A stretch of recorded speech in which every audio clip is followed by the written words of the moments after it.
welcome to episode 38 of the EarthtonesGirl podcast.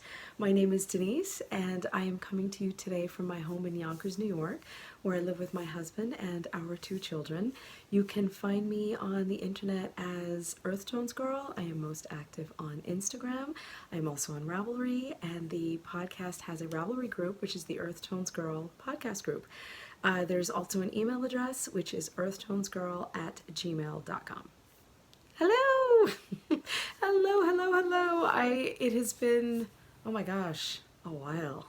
3 weeks? Almost 4 weeks? I don't even know. Since my last episode, and the last episode was the Rhinebeck recap. I can honestly say that I have finally recovered. Yay. Finally. That took a little while. And thank you so much to everybody that watched the episode and left comments. It was wonderful. It was wonderful hearing from so many of you, and I'm so glad so many of you enjoyed the episode.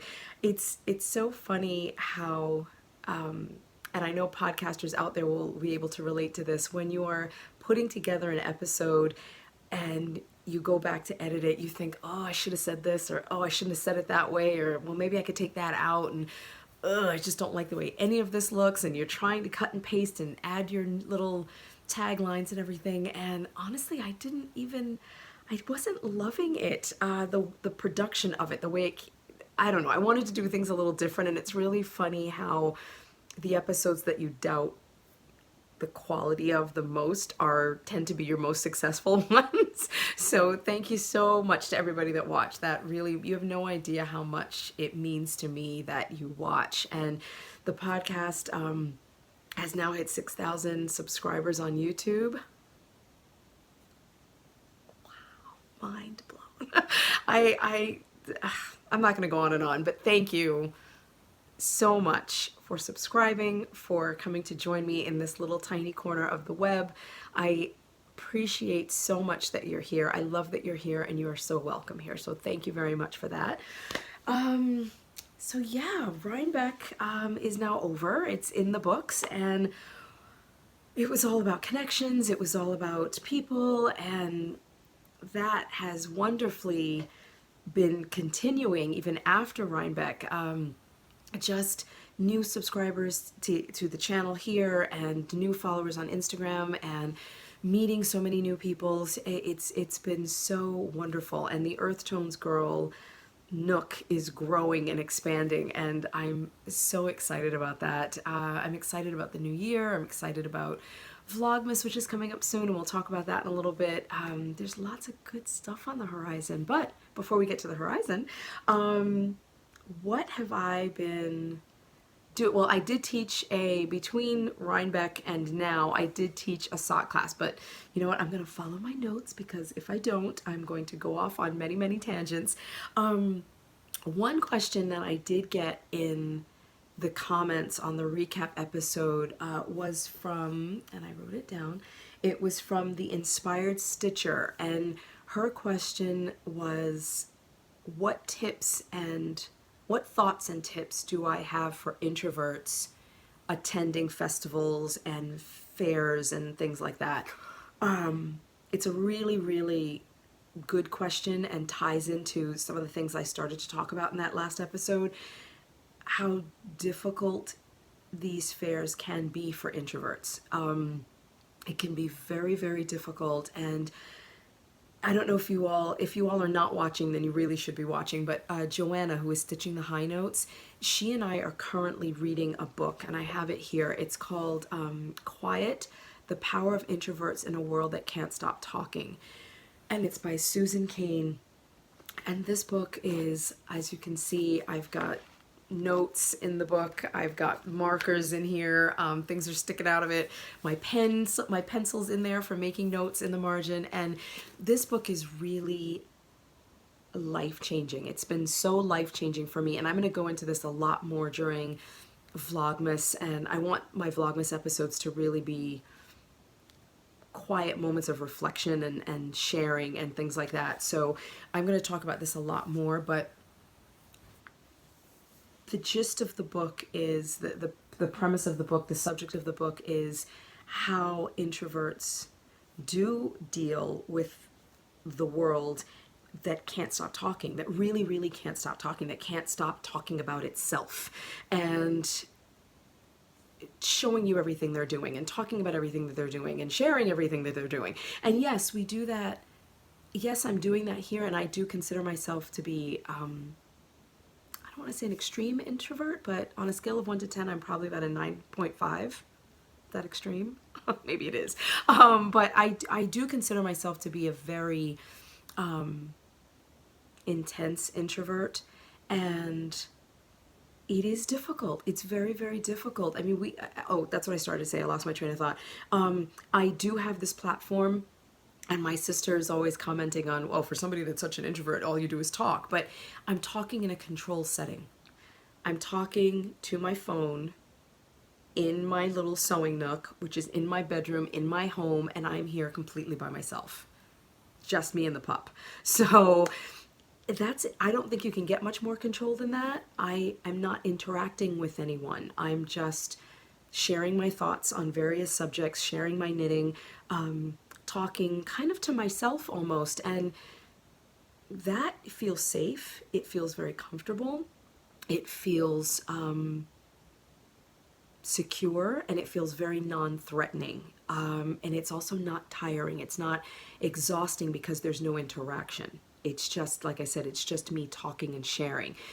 What is difficult or challenging, because it's all about choosing the right words to describe things, what's challenging about festivals and fairs, even going to workshops like Vogue Knitting Live, going to markets, big shopping venues like that, it's trying to still stay within your safe zone among hundreds and hundreds, Rhinebeck, for example, thousands and thousands of people at a time, at the same time. How do you deal with it?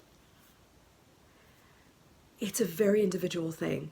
It really is. I mean, there are general things that you can do, which Joanna also talked about in her podcast, how she went to Stitches West and it was really overwhelming for her. She didn't enjoy it that much. And I enjoyed Rhinebeck a lot this year. I really did. But I was also very careful to take care of myself. And by that, I mean a group of us, and a small group, and it was a group of people that I knew well and was comfortable with, really comfortable with.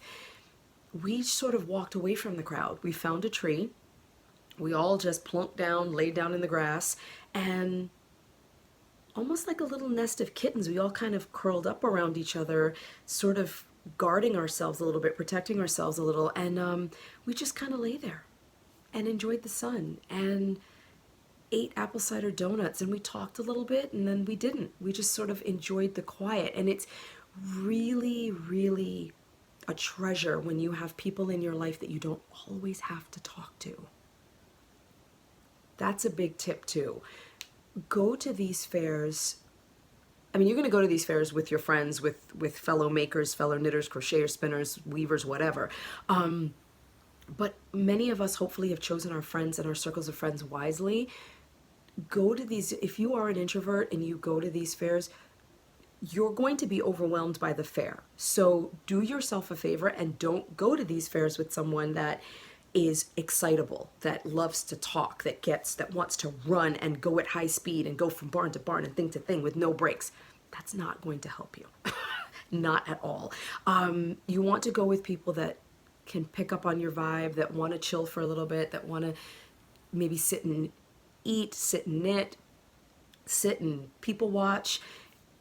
In other words, choose your company wisely, choose your friends wisely, keep people around you that help you maintain your calm, that help you maintain your cool, that you are comfortable with, that you're also not afraid to lose in a crowd. That's also really important. If you separate, you're cool with that. You're like, okay, you know what? I'll catch you on the other end of the barn, or I'll meet you by the donuts in half hour or 45 minutes. It's okay to, and sometimes too, I find walking these fairs by yourself, even for 10, 15 minutes, it's okay to break off from your group, from your friends for a little while. So I keep kind of scratching here. I think there's something on my sorry, probably a TMI, but there's something on my bra or something that's tickling me. Sorry about that. I will try to stop doing that. It's being comfortable just sort of walking through these things alone. And that might seem like counterintuitive if you're an introvert, but it kind of makes sense because you're already overstimulated by the crowds and by the volume and the of people, of noise, of sights, of everything, that if you can take a few minutes to sort of be alone and take it in at your own pace and not have somebody saying, oh my gosh, look at this, or oh my gosh, look at that. You can just stroll through an area by yourself, looking, touching, maybe not touching, maybe not looking, just sort of trying to get from point A to point B. Whatever you need to do to help yourself is okay to do. And being in a group of people that understands that is really, really key. One thing that, and going back to the book for a second, the book talks at length. I'm just shy of halfway through, and the book talks about ways for introverts to take care of themselves, to protect themselves, how to spot the extroverts, how to possibly avoid the extroverts, how to understand why there are so many extroverts and why that personality is more highly valued than the introvert. So it's all in here, and it's what I've read so far really prepared me for Rhinebeck and prepared me for the interactions. That said, it's really interesting because Friday morning I got up really early, dropped the kids off, I went up there, and I was energetic, I was rested, I was ready to go. Saturday morning, same thing. Friday was kind of wasn't a heavy day. Saturday morning is the main event, so you're charged and ready to go. I was great. By the afternoon, by that car ride home, I was ready for that decompression ride home, to just be quiet, change gears mentally from, knitter, podcaster, yarn lover, back to mom and wife. And that car ride home, that 90-minute car ride home, did that for me. It gave me a chance to relax and recharge a little bit. By Sunday morning, I was excited to go, but not as excited. And I didn't have as much energy. And it's interesting, if you look at pictures of my face and my smile on Friday and Saturday morning, and then look at pictures of me by Sunday afternoon, my smile looks forced. My smile doesn't look real. And the emotion behind it was real. I was happy in the moment taking the picture or talking to people, but I was tired, and it showed on my face. It showed on my face. My eyes were starting to, one of my eyes, my left eye, when I'm smiling, sometimes it's a little small. My left eye is naturally smaller than my right, but when I'm happy and excited and rested, you don't always notice it. But in pictures, when I get really tired, I look like that. One eye, my left eye gets really small. My right eye is normal. My left eye is small. That's my face by Sunday. It's not this face. Do you see the difference? And it's funny, if you go back and look at the pictures, it's right there. I'm not making this up. I was tired by Sunday, and it took me days to start to feel re-energized. And you know what, everyone? That's okay. It's okay to take the time to heal yourself, to restore yourself. You need to do that. You really need to do that. And going back to Joanna and I for a minute, we're going to try to do an episode probably in the new year and talk at length about the book once we finish reading it, because I really think, and both of us think, it's a topic that should be discussed more. And it ties into everything. It even ties into the sock class. Sorry, I have to check the time as usual, guys. It ties into the sock class that I taught. It ties into the upcoming holiday season.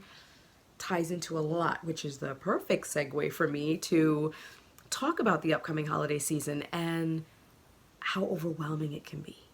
How stressful, high-pressured, downright annoying it can be. I mean, all the joy and beauty of the season aside for a moment, let's just talk about the reality of it.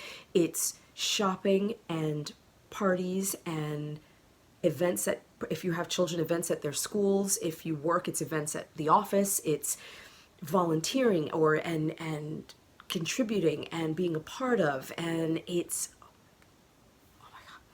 where is my pillow? Like, after, when you just talking about it and thinking about it is exhausting.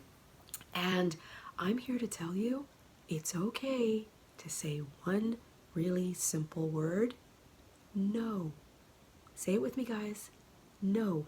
No, I can't participate in that function today. No, you know what? I'm going to skip the holiday party this year. No, I'm not going to volunteer to do whatever the case is, and you don't have to feel guilty about it. If it's something you want to do, go right ahead. Don't do it because you feel like you have to do it. Just try your best to choose carefully the things that you want to do. That said, talking about Vlogmas, this will be my 3rd year doing Vlogmas, and it's usually, Vlogmas is daily videos, daily vlogs, just little snippets of your day, anywhere from, I don't know, 5 minutes to 20 minutes. It's totally up to you, but it's a daily vlog of you during the month of December, from December 1st to, usually many people go to like the 24th, 23rd, 24th. Some people go to the end of the month, but the point is, you are recording yourself daily during the month of December. Well, guess what? I'm not doing that this year. I'm going to participate in Vlogmas, but I'm doing an abbreviated, abridged version of it, and I'm going to hopefully, not even hopefully, I'm going to be recording weekly videos. I will take snippets of my day and show you what I'm doing with the kids, what we're doing as a family, what I'm doing just as an individual, as a maker, as a mom, as, you know, member of the PTA, as whatever. But I'm not going to do that on a daily basis. Last year, the first year I did it, it was great and I was excited, but there was that pressure to get the video done and edited and uploaded every day, and it was tiring. Last year, I was miserable. Last holiday season, I was so unhappy. My parents were moving. We were trying to sell our family home. It was settling them in. My kids were in 2 different schools. I was class mom at this school. I was volunteering at this school. There were events and gifts and teacher gifts and Christmas fair and holiday parties for my husband, and getting gifts for people that he works with and getting gifts for people at school. It was just overwhelming. And I was tired and I was sad and I felt exhausted and cranky. And on top of that, I was recording every evening and trying to get videos uploaded for the next morning. What the heck? Why did I do that to myself? I just did. I did. And the reasons don't matter. It just happened. But I said to myself, this year, the family's settled. My parents are happy and comfortable. My sister has moved. And she was also trying to decide where to move at that time as well. Everybody's now in their homes. We are calm. We are happy. My children are in the same school. And you know what? I want to enjoy the holiday season this year. I find myself already, there's a radio station here in New York, I think it's in the tri-state area, and usually it starts on December 1st, but they've already started. They play holiday music 24 hours a day until I think January 1st, and they've already started doing that. And you know what? I find myself tuning into that station already and singing along. I'm actually feeling the holiday spirit already, and it's wonderful. It's so wonderful. And I don't feel the stress yet, or at all. I don't. Maybe I'll feel it at some point because it's still the holidays, and let's be realistic, no matter what you do, there's still moments of stress. But I now have control over that. I'm controlling how much I'm committed to. And I can't begin to tell you the change in me already. It's so refreshing, and I'm excited for the first time. My kids are excited that mommy is excited. You know, we're going to see Frozen this coming weekend, which to me is sort of the kickoff. Thursday, next Thursday is Thanksgiving. We're going to be decorating our home, so I'll have some holiday decor back here for Vlogmas. I don't know if I'll be recording here. I'm hoping to record in a new location, but we'll see. And not my dining room table, so which I did last year. So we'll see how that goes. But make changes that suit you. Make changes that work for you. Sitting there grumbling about it and complaining about it and getting upset about it and crying about it, but not doing anything about it, you know what? Then you have no one to blame but yourself. You really don't. And I don't mean that to sound harsh in any way. It's just, it's reality. If you don't get up and make the changes that you need to make, or fix the things you need to fix, then they just ain't gonna get fixed. They're not going to get fixed, people, and you're going to be unhappy. For me right now, that relates to the holiday season. Yeah, so Vlogmas will happen, an abbreviated version. I can't wait to share things with you in that different format, in a much more relaxed format, because I also felt last year like I would speed through to just get it done, to get something uploaded. Nobody wants to watch that.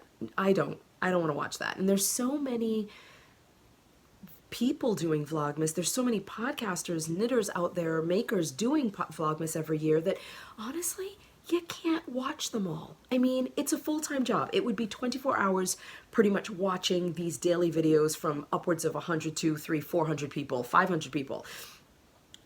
Thousands of people, you know, because I'm just talking about the making community. There's photographers, there's bakers, there's cooks, there's so many people that participate in Vlogmas in various areas of interest that there's no way you could possibly watch them all. And you know what, that said too, then why am I trying to upload videos every day for people that probably aren't even going to watch them?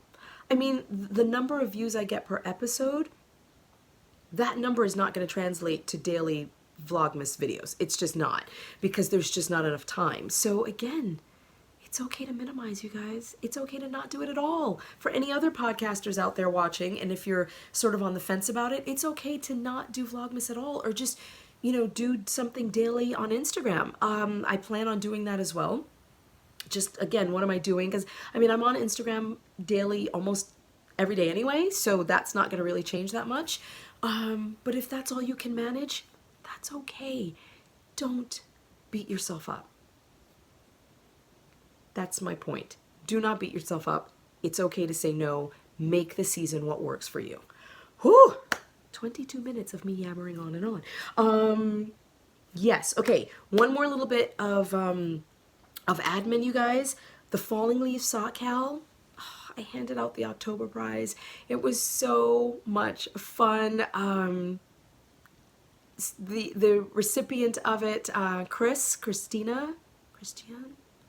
I'll put it down here. Hi there, if you're watching.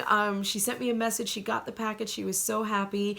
And there's actually, looking at the clock, there's only 9 days left, you guys. It ends on, the Falling Leaf Sock Cowl ends on November 30th. And it has been so much fun. I'm so glad that I extended it to the proper time this year. Last year it was 3 months, and I was only going to do 6 weeks this year, but I'm so glad I took it to the full 2 months. So if you're still working on your socks, try to get them posted to the FO thread as quickly as you can. Yes, and I will be picking the winner during the first couple of days of December during Vlogmas, and I will announce the winner for you, and I will also post the prize in the Ravelry group, in the thread. I usually put up a separate thread talking about what the prize is. So yeah, it's almost over. Do I have a holiday knit along going on? No, I've decided not to do that this year because it's okay to not do one. And the reason I'm not doing one, which I was going to talk about in a little bit, but you know what, I'll talk about it here too, is there are some really amazing alongs going on during December, and actually some of them are actually starting, some have already started and some are starting in another week or so, and they're running through to the end of December.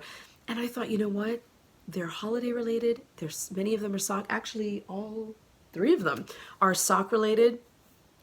We don't need another one. So, and I want to participate in those KALS.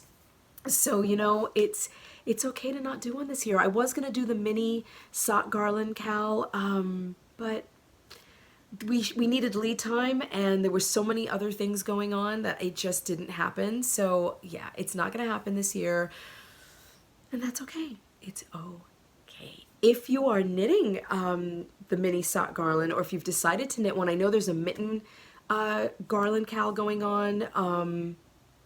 I'll see if I know there is one going on. I'll see if I don't know if it's official, but I know there are people knitting mittens. There's also a mini sweater KAL that's going on, and that's by Cafe Creations. So I will put some information in the description box down below for you if you are looking for holiday KALs to participate in. But the 3 that I wanted to talk about here is by, one of them is by Hey Brownberry, who is Mars, who is my dear, dear friend. And I know you all saw our final getting together in the Rhinebeck recap. She just released a new pattern called the R&R sock, which is the Rest and Rejuvenation sock, and she is starting a KAL, a knit along for that sock, and those dates are November 24th it starts, so next week in 3 days, and goes until December 24th. So November 24th to December 24th for the R&R sock KAL. And I'll put all of that information in the description box down below for you. And another incredibly amazing friend of mine, Natalie Sheldon, who is Remembrances Pottery, she is going to be doing a Remembrances Pottery sock KAL. So the RPS sock KAL. RP sock KAL. Again, all down below. And her KAL is running from November, it's actually already started, so that's been running from November 11th, and that goes until December 31st. And it is a knit along for all of her colorwork socks.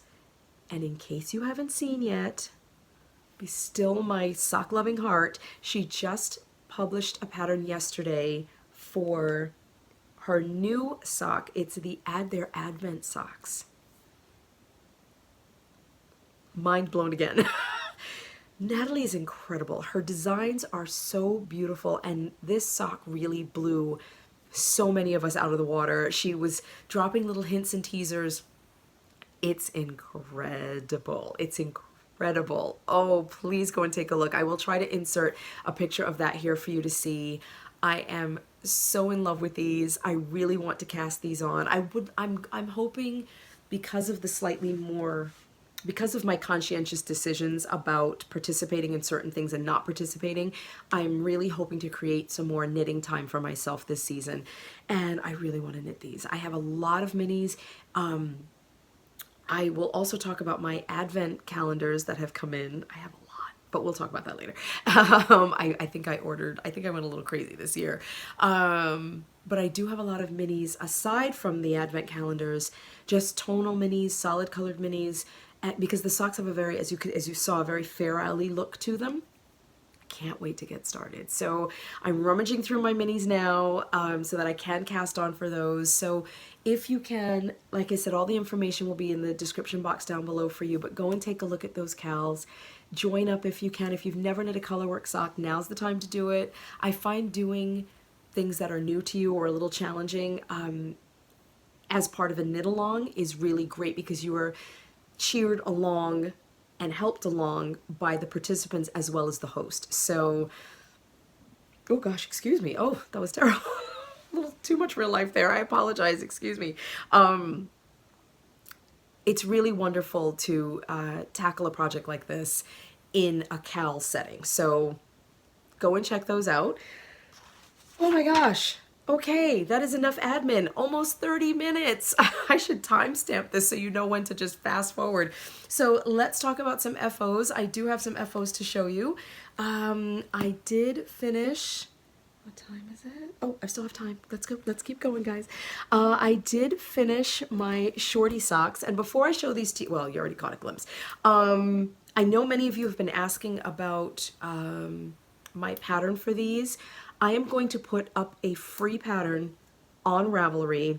It will not be tested. It's basically a shorty sock recipe.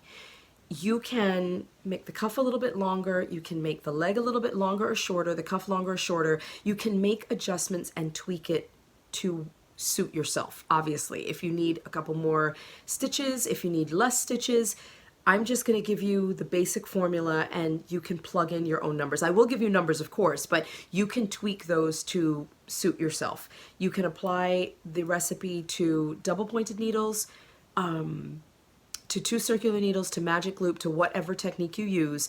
But I have decided to just put it up as a quick little, my little holiday gift to all of you, and it will be a free pattern. So I'm hoping to get that up at some point in the next maybe week or so. It will definitely be into Vlogmas, but I will let you know as soon as that's available. I'm working on it right now on my computer, so very, very soon. Like I said, again, it's not going to be tested or tech edited.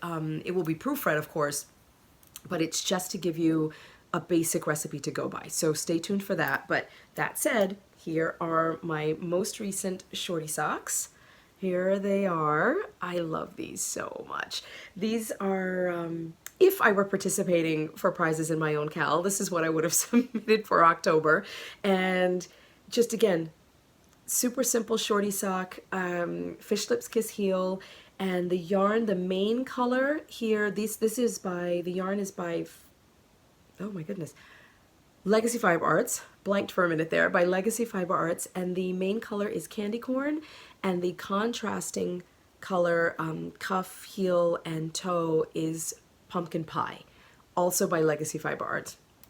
The main color is on their Cozy Toes base, which is their MCN, their merino cashmere nylon base, and the cuff, heel, and toe is on their steel toe base, which is just merino and nylon. So I love them. They are so butter soft, perfect for clogs. The weather hasn't been ice cold yet, so you can still get away with, you know, maybe wearing them with an ankle boot or something like that, or even in a full-length boot if you don't want to be too hot yet for a full-length sock. So here they are. Love them. Let's zoom in a little bit. Let's turn them around. Yep. So again, fish lips kiss heel, which is my go-to, and here we go. So here's my little first FO for this episode. My second FO are these socks. My Scrappy socks are now done. Finished. Let's pull back so you can see them. Finished. All done, you guys. And unfortunately, it's this color. This is Malabrigo Sock in the Cordovan colorway, and it's the brown that I absolutely love. It is not this dark in person. It looks like a Hershey chocolate bar. That is the chocolate. Right here it looks almost black. It's really not, but I just can't seem to really capture the true color, and I'm so sorry about that. But if you have a chance to get this colorway or even look it up, there are much better pictures on a couple of websites. Loopy Hue carries this yarn, and they've got a really great picture if you really want to see the true color. And Jimmy Bean Wools, they also have this sock yarn and this colorway up for you to see if you want to see it, because again, it's really not this dark. But I decided to just have fun with it. It was Scrappy. The main 1, 2, 3, 4, these main speckled yarns are by, it's the Fall Minis by Dragon Hoard Yarns. This color, the red, is Mary Sanderson by Legacy Fiber Arts, and this color here is Candy Corn. I had some left, and then I just did the same colors in reverse on the foot. And you know what? I wanted to sort of break it up because I really love the way this wide band in here looks. So I just did, I think this was 15. I think it was about 15 rounds in here to make that band almost look like a saddle in there, I guess it looks like, or maybe a bonnet, I don't know. But that's what I did in order to get the Scrappy sock and really separate the leg from the foot. So here they are. And this was just my basic go-to, 64 stitches, vanilla sock, fish lips kiss heel, and a rounded toe. That is what I did on here. So that is FO number 2. Turning my page. this is great. I'm getting through everything, but I don't feel terribly rushed, although I do have to, that said, I do have to move faster. I'd love to just kind of do this in one shot and get this loaded and up for you either later today or tomorrow. I did have, so I did teach, since Rhinebeck, I did teach a sock class. It was really great. It was the first time I was back in front of a live group, a live class in over 10 years, not since my daughter was born. And she's now 10 years old. She's 10 and a half. And it was amazing. It was wonderful. I also learned a lot. I learned what to do more of, what to do less of, what to change, what to edit. The class was wonderful.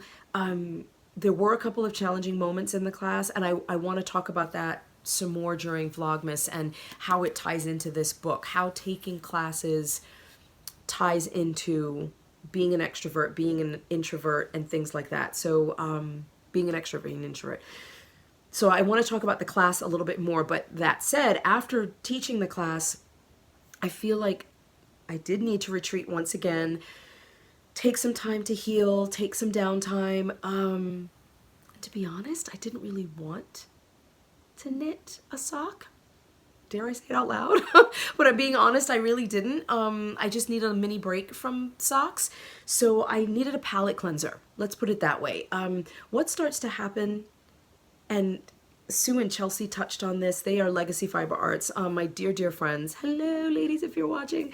They touched on it in their last episode too, that there's so many times as a podcaster that you feel like a lot of what you're knitting is for your podcast.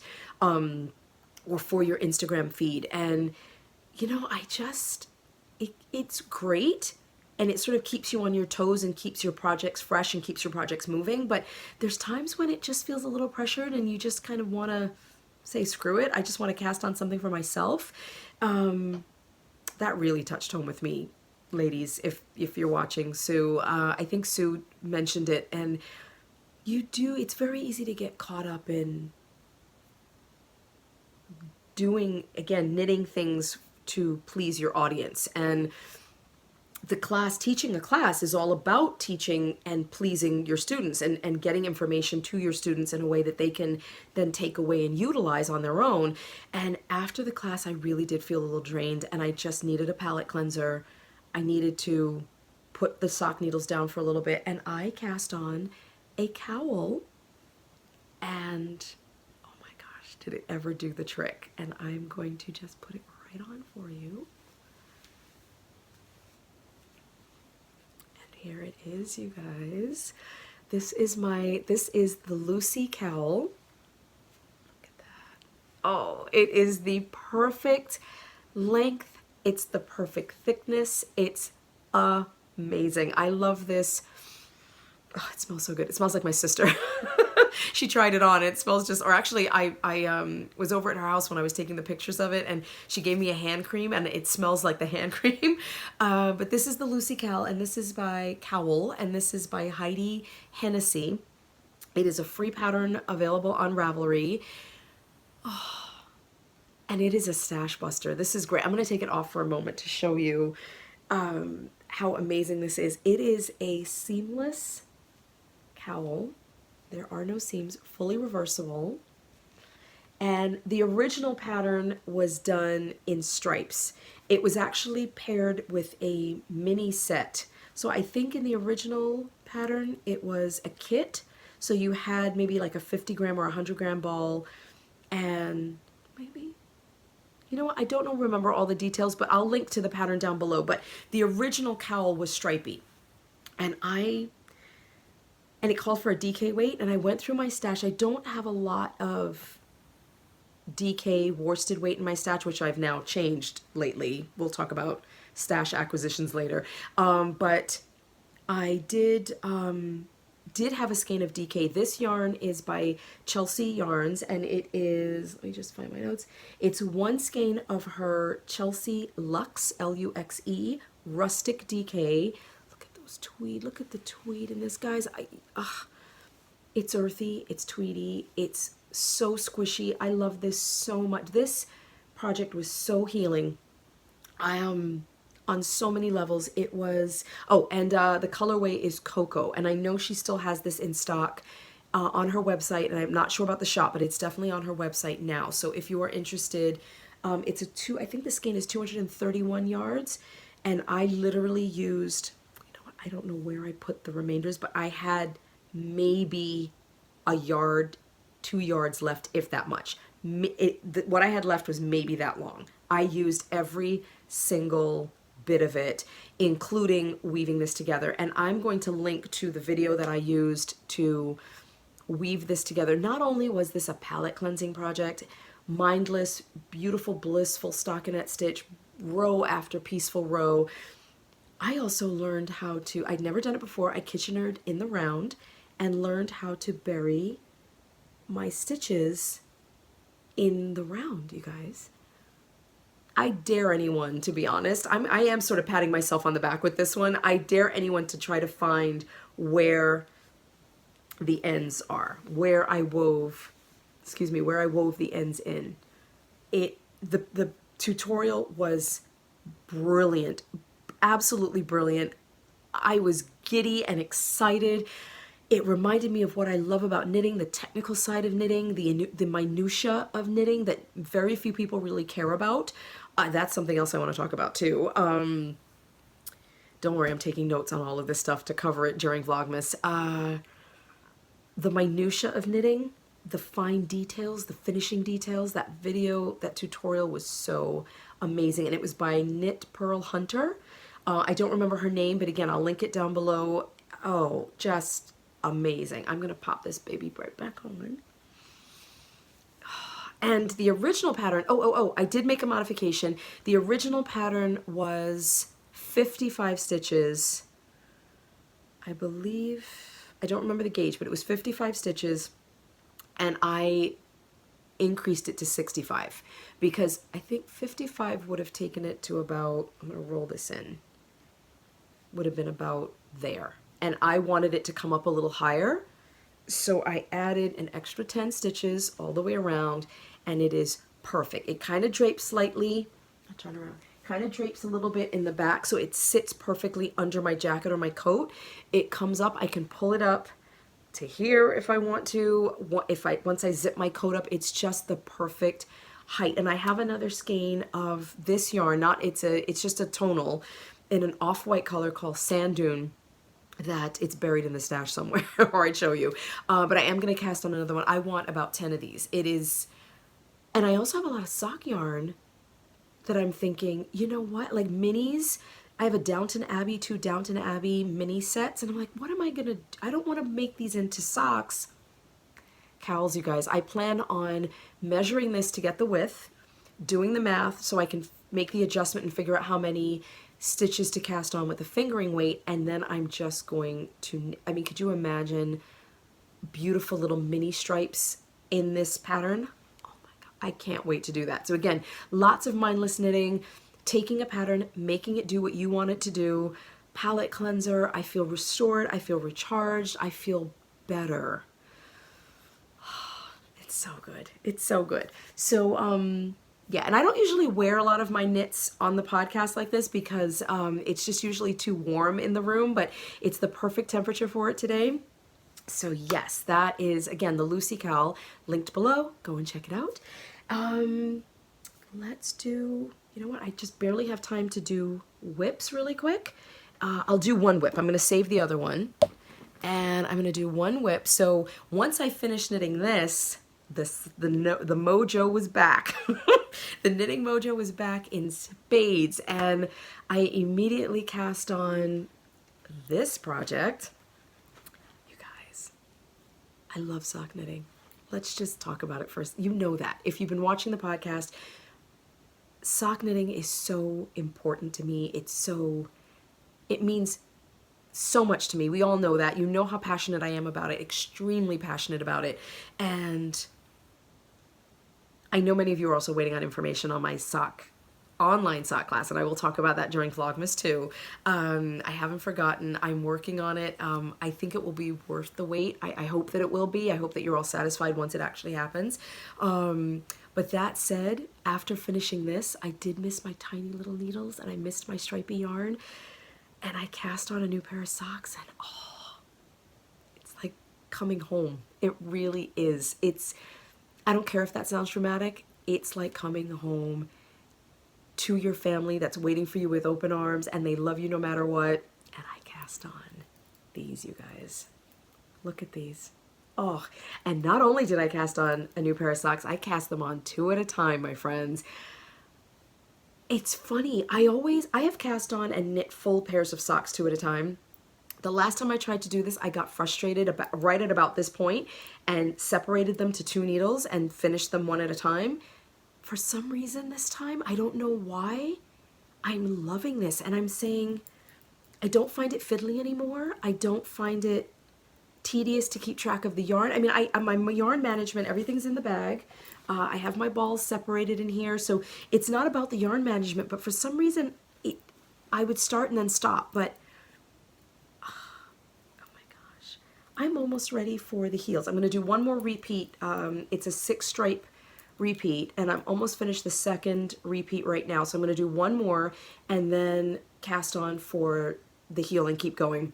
Not cast on, but continue doing 2 at a time, doing the heels, doing the entire pair 2 at a time, and oh my gosh, I can't tell you how excited I am about this, how happy this makes me. And you know, I was also getting a little tired of Shortie Socks. I want my long, full-length legs. I really want a full, proper pair of self-striping socks, and this is it. This yarn is by, this colorway is called Mountain. Hold on. wait. I wrote it down. Where'd it go? My whips. Where? Oh, okay, hold on. It's Fiber Nymph Dyeworks. I can tell you that. It is Fiber... Oops. Ah! Dropping it. Sorry, you guys. Fiber Nymph Dyeworks. And this colorway is Mountain House Winter. A 6 stripe repeat. And I used my usual go-to Malabrigo sock in the natural colorway. So I cast on the cuff separately. I knit the full cuff separately.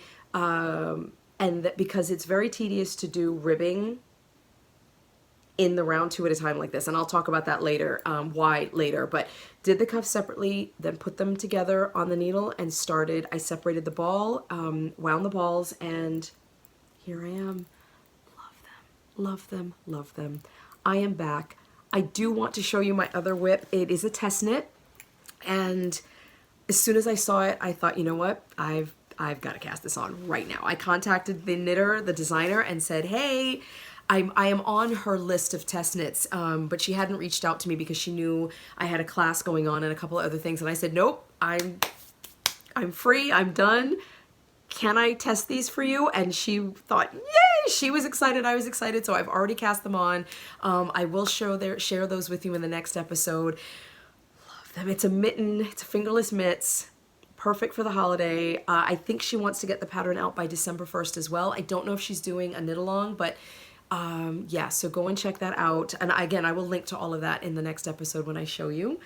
That's it, guys. I think we got this done in 47 minutes, 48 minutes, maybe another by the time I'm done. Missed being here. I missed being here so much. I'm so glad, you know, taking the time is so worth it to be here with all of you. I love your comments. I love the interaction. I love this podcast. I love my knitting community, my making community, and I'm so happy to be a part of it. So happy to be a part of it. Thank you all so much for watching today. I have so much more to share with you in the coming weeks as we go into the holiday season, as we enter Vlogmas, and I hope that you all find peace. I know it's a difficult time of the year, and I hope that coming here, even for a few minutes, will give you a little respite from it. That's what I'd like my Vlogmas to be this year, is a little watering hole for you, a little oasis where you can escape for a few minutes with your knitting or your making, whatever you're making, and just sit quietly for a little bit. I'll yammer on. You can watch me. You don't even have to watch me. But I hope that you do enjoy as we enter this season. I think it's going to be a good one. I'm hoping it's a good one for myself and for my family, and I can't wait to share all of that with you. So I will see you all again really, really soon. I also have some sewing right there. I will have some sewing to show you. I've been sewing a lot, just some gifts for people. So much to share, so much to look forward to, and yeah, I can't wait. I will see you all again really, really soon. Happy and merry, everybody. That's my sign off for Vlogmas, but I'm starting early, and I will see you all really, really soon. Thank you so much for joining me today. Bye, everyone.